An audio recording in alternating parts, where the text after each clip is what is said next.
네, 여러분 안녕하십니까. 5월 3일 월요일 아침입니다. 월요일 아침 매일 성경 묵상 함께 나누겠습니다. 오늘은 잠언 1장 20절에서 33절까지 말씀인데요. 제가 23절까지만 봉독해 드립니다. 지혜가 길거리에 부르며 광장에서 소리를 높이며 시끄러운 길목에서 소리를 지르며 성문 어귀와 성중에서 그 소리를 발하여 이르되 너희 어리석은 자들은 어리석음을 좋아하며 거만한 자들은 거만을 기뻐하며 미련한 자들은 지식을 미워하니 어느 때까지 하겠느냐. 나의 책망을 듣고 돌이키라. 보라, 내가 나의 영을 너희에게 부어주며 내 말을 너희에게 보이리라. 아멘. 오늘 본문을 중심으로 지혜의 경고를 들으라, 지혜의 경고를 들으라 라는 제목으로 말씀을 잠시 나누겠습니다. 오늘 이 1장에서 계속 이어지고 있죠. 솔로몬의 잠언이고 또 다윗의 아들 솔로몬의 잠언이다. 이렇게 시작하는 이 잠언은 이 지혜이고 교훈이고 또 우리에게 교훈을 주는 경고라고 그렇게 말씀드렸습니다. 결국은 뭐냐? 모든 것이 하나님의 말씀이라는 것을 집약해 볼 수 있겠습니다. 이 지혜는 하나님의 말씀을 들으라, 이 말과 같은 것입니다. 오늘 지혜가 길거리에서 부르고 광장에서 소리치고 길목에서 소리 높인다, 이 말이 하나님의 말씀이 지금 정말 흔하게 또 자유롭게 전파되고 있는 것을 보여주고 있습니다. 그런데도 불구하고 어리석은 자들은 그 지혜의 교훈, 즉 하나님의 말씀을 듣지 않는다고 이야기하고 있습니다. 그래서 20절에서 23절까지 내용이 지혜의 경고와 또 어리석은 자들의 한계를 보여주고 있습니다. 21절에 보면 시끄러운 길목에서 소리 지르며 성문 어귀와 성중에서 그 소리를 발하여 이르되 너희 어리석은 자들은 어리석음을 좋아하며 거만한 자들은 거만을 기뻐하며 미련한 자들은 지식을 미워하니 어느 때까지 하겠느냐. 지혜가 안타까운 마음으로 외치고 있는 것입니다. 즉 하나님이 하나님의 말씀을 외치고 있는 거예요. 어리석은 자다. 언제까지 그렇게 거만을 좋아하고 미련한 자들은 지식을 미워하고 언제까지 그래 하겠느냐. 즉 하나님의 바른 교훈으로 돌이키지 않고 있는 인생에 대해서 소리 높여서 빨리 돌아오라고 더 사랑의 마음으로 그렇게 외치고 있는 것입니다. 그렇게 될 때 결국은 돌이키면 어떻게 됩니까? 23절에 보면 나의 책망을 듣고 돌이키라. 보라, 내가 나의 영을 너희에게 부어주며 내 말을 너희에게 보이리라.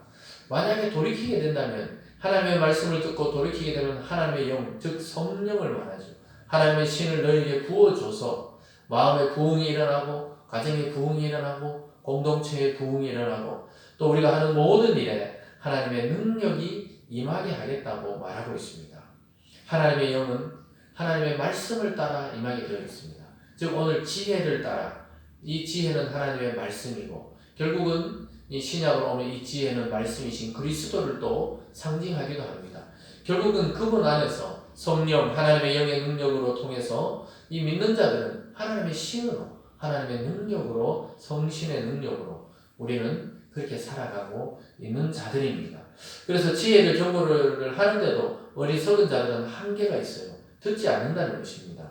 오늘 두 번째로 보면 지혜를 거절하는 이들의 멸망을 보게 됩니다. 24절에서 27절까지 이렇게 말씀합니다. 내가 불렀으나 너희가 듣기 싫어하였고 내가 손을 폈으나 돌아보는 자가 없었다. 분명히 이야기하죠. 지혜가 불렀다. 하나님의 말씀이 불렀는데 너희들이 듣기 싫어하였고 내가 손짓해가지고 손을 폈는데 돌아보는 자가 없다는 거예요. 참 흔하게 복음이 전해지고 말씀이 증거되는 이 시대에도 마찬가지입니다.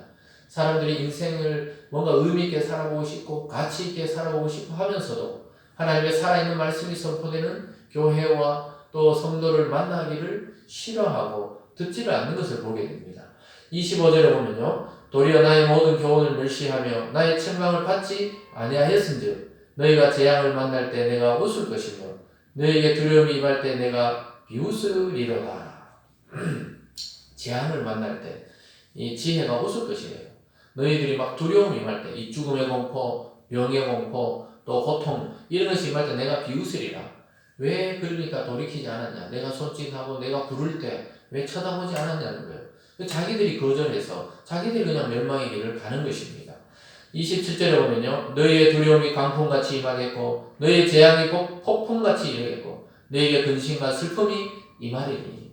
여러분 사람이 아무리 대비를 한다 그래서 어떻게 이 광풍이 부는 것을 막겠습니까? 사람들이 아무리 예비하고 대비한다 해도 태풍이 불어닥치면 반드시 또 어딘가는 피해를 입게 돼 있고 또 인명의 피해든지 뭐 재산의 피해든지 있게 되어 있다는 것입니다. 그리고 재앙이 막 폭풍같이 임한다.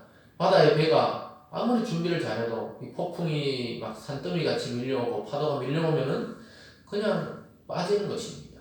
그와 같이 너희 근심과 슬픔이 갑자기 임하게 된다는 겁니다. 결국 지혜를 거절하고 하나님의 지혜와 하나님의 말씀과 구원의 은혜를 거절한 자들은 갑자기 태풍이 닥치듯이 폭풍이 닥치듯이 인생의 위기 가운데 죽어져가고 사라져가고 멸망당하고 말 것이라고 이야기하고 있습니다. 그러면서 오늘 마지막 세 번째로 때가 지나면 기회가 없다고 이야기하고 있습니다. 사랑하는 여러분, 우리 인생에도 삶의 한계가 있고 나이에도 한계가 있고 젊음에도 한계가 있습니다. 결국은 죽음을 맞이할 것이고 하나님의 심판이 뚜렷하게 우리 앞에 기다리고 있다는 사실을 기억할 필요가 있는 것입니다. 우리는 영원히 살 것처럼 살아서는 안 됩니다. 물론 영원한 소망, 하나님 나라를 꿈꾸지만 우리 인생에 한계가 있다는 것을 알고 거절하지 말고 말씀이 우리 속에 찾아올 때 그것을 받아들여야 되는 것입니다. 거절하면 결과가 이렇게 됩니다. 28절에 그때 너희가 나를 부르리라. 그래도 내가 대답하지 아니하겠고 부지런히 나를 찾으리라. 그래도 나를 만나지 못하리니 대저 너희가 지식을 미워하며 여호와 경외하기를 즐거워하지 아니하며 나의 교훈을 받지 아니하고 나의 모든 책망을 업신여겼음이니라. 지혜가 젊은 날에 부를 때 또 하나님의 말씀이 부를 때 복음이 여러분을 찾아갈 때 그때 만나야 되지 다 하나님 무시하고 있다가 마지막에 그냥 너희가 하나님을 불러봐야 대답할 수도 없고 대답하지도 않겠다는 겁니다. 부지런히 찾아도 만나지 못한다는 거예요. 왜요? 지식을 미워했고 하나님을 경외하는 것을 즐거워하지 않았다는 거예요. 우리가 1장 초반에 7절에서 여호와를 경외하는 것이 지식의 근본이라고 했습니다. 그것은 모든 삶에 있어서 근본이 하나님을 인정하는 것이라고 이야기했습니다. 하나님을 경외하는 것은 그분이 계신 걸 인정하는 것입니다. 그런데 그걸 즐거워하지 않았기 때문에 나의 교훈도 받지 않았고 나의 책망의 말씀도 업신여겼기 때문에 나도 돌아볼 수도 없고 거절의 결과는 비참할 것이라고 이야기합니다. 그러면서 31절에 보면 그러므로 자기 행위의 열매를 먹으며 자기 꾀에 배부르리라. 참 무서운 말씀입니다. 우리 인생은 이 나무와 같고 식물과 같습니다. 우리가 어디에 심겨져 있느냐에 따라서 그러한 나무가 되고 열매를 맺습니다. 사단의 종이 되고 이 세상 악한 종이 되면 악한 열매를 맺어서 결국 멸망으로 끝이 날 것입니다. 그러나 그리스도 안에 뿌리를 내리고 하나님의 말씀에 깊이 뿌리 내린 자는 시냇가에 심긴 나무처럼 사시사철 메마르지 않고 아주 풍성한 열매를 맺어서 수많은 사람들에게 선한 영향력을 주게 되는 것입니다. 그래서 우리는 우리 삶의 열매를 반드시 먹게 되어 있습니다. 여러분 젊은 날에 부지런히 또 하나님의 말씀을 들을 수 있을 때 부지런히 말씀을 듣고 그 말씀을 자기 것으로 삼는 자가 참된 생명의 열매를 맺게 되는 줄 믿습니다. 그러면서 지혜의 말씀에 대해서 이야기하고 있습니다. 32절에 보면요. 어리석은 자의 태보는 자기를 죽이며 미련한 자의 안일은 자기를 멸망시키려니와 오직 내 말을 듣는 자는 평안을 살며 재앙의 두려움이 없이 안전하리라. 참, 이게 오늘 말씀을 요약하고 있습니다. 지혜의 경고를 들은 자의 삶은 평안이요 두려움이 없고 안전하다고 이야기하고 있습니다. 어리석은 자는 태보되고 멸망하지만 하나님의 지혜의 경고를 젊은 나이부터 또 지금부터 듣는 사람은 보물이요 자기 자신이 복이 되어가지고 영원한 평안을 누리고 영원한 두려움 없이 살아가게 된다는 것입니다.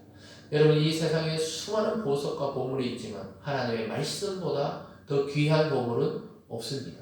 이 지혜의 말씀, 생명의 말씀, 능력의 말씀을 자기 것으로 삼은 자는 이 평안이 임할 것이며 이런 재앙의 시대를 살아가도 두려움 없이 안정을 누릴 것이라고 말씀하고 있습니다. 사랑하는 여러분, 지금 오늘 선포되는 이 말씀, 여러분이 묵상하고 들려지는 그 말씀이 하나님이 주시는 기회인 줄 알고 그 말씀을 자기 것으로 귀히 여기시는 은혜가 있기를 바랍니다. 기회가 늘 있는 것이 아닙니다. 지금 잡아야 합니다. 앞에 있는 사람, 앞에 있는 일들, 또 신앙, 하나님의 말씀, 그 늘 들을 수 있는 기회가 있는 것이 아닙니다. 우리는 쇠하고 낡아지고 결국 영원한 세계로 가기 위해 죽음의 터널을 통과할 때가 옵니다. 그게 언제일지 모르기 때문에 우리 늘 하나님의 말씀과 지혜의 말씀을 사랑하며 살아야 되겠습니다.